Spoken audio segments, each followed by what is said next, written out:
le magazine des régions. C'est Midi en France, le sommaire. Regardez.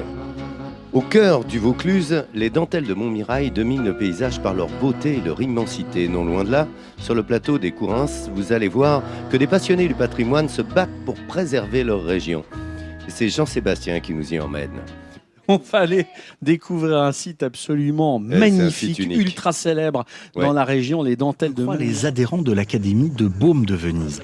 Tous les lundis, une dizaine d'entre eux se rend sur le plateau des Courins, à quelques kilomètres des dentelles de Montmirail, pour travailler sur un chantier unique. Ici, on trouve les restes d'un oppidum construit par les Grecs au VIe siècle avant Jésus-Christ. Un oppidum, c'est un lieu d'habitation construit sur le haut des collines pour protéger les habitants d'assaillants potentiels. Vous commencez déjà effectivement à dégager autour et puis après on voit si on dégage le chemin pour pouvoir passer le coin. Hein ?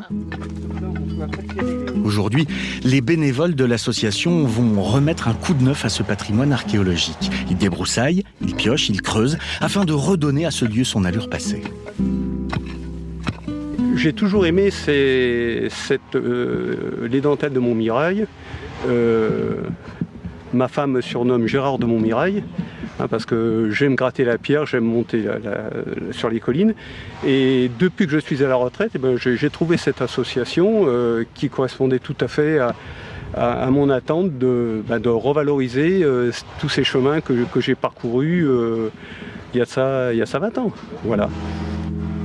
Passionnés et motivés, les bénévoles vont même jusqu'à reconstruire des ouvrages à l'identique, comme cette cabane de berger montée avec des pierres sèches. Un travail délicat de conservation du patrimoine. Notre objectif, c'est de créer des chantiers à la fois de réhabilitation, de connaissances, d'archéologie expérimentale et à travers ces chantiers d'organiser des circuits guidés qui permettront aux touristes, à ceux qui s'intéressent à ce plateau, de comprendre comment il fonctionnait. Revaloriser ces chemins qui offrent une balade idéale et des points de vue époustouflants.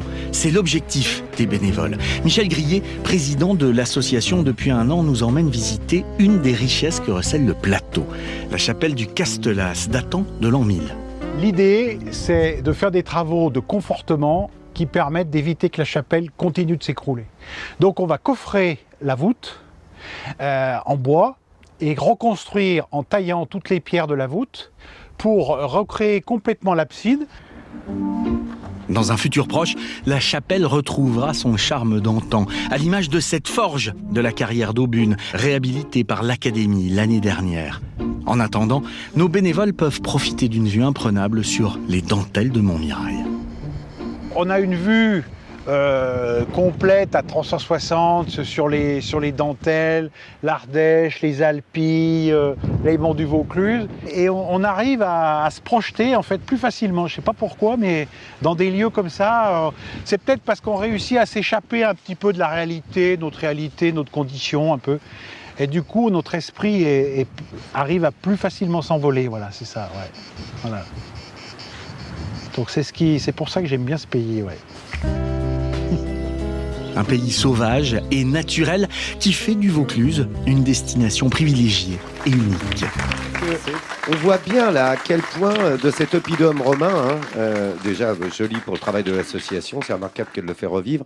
On voit bien que ce Vaucluse est une très très belle région, quoi. De cette académie d'archéologie de Baume de Venise, où vous l'avez découvert, il y a des chantiers qui sont organisés grâce à cette association qui depuis 40 ans, depuis 1973, s'occupe de la promotion du patrimoine, mais aussi et surtout de sa conservation.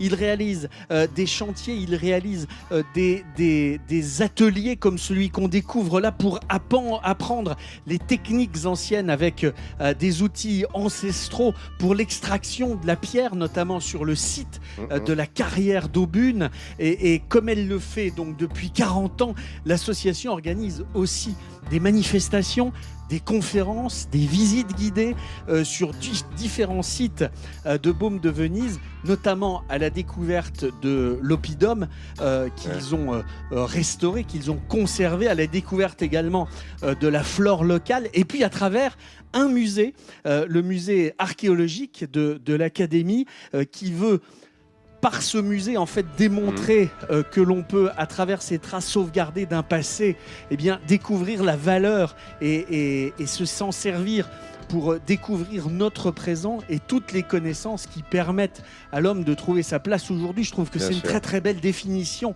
de ce que doit être la mission de ce style d'association absolument magistral. Il y a une phrase qu'ils mettent en exergue: quand on a découvert que le monde existe et que l'on existe, on n'a plus besoin de miracles.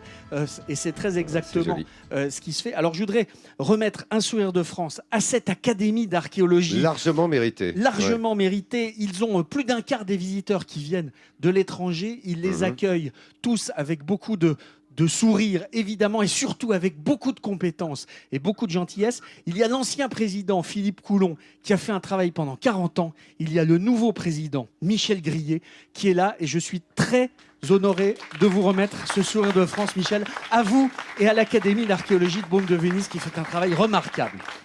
Bravo, félicitations, largement mérité. On l'a compris, il a la valeur ajoutée là sur le patrimoine bâti, le patrimoine historique, ce qui permet à tout à chacun d'aller replonger sur ses racines et de savoir d'où l'on vient et où on est, qui est important aux côtés de Jean-Sébastien Petit-Demange. Félicitations, monsieur, pour ce patrimoine archéologique préservé. Il méritait bien son sourire de France. Alors...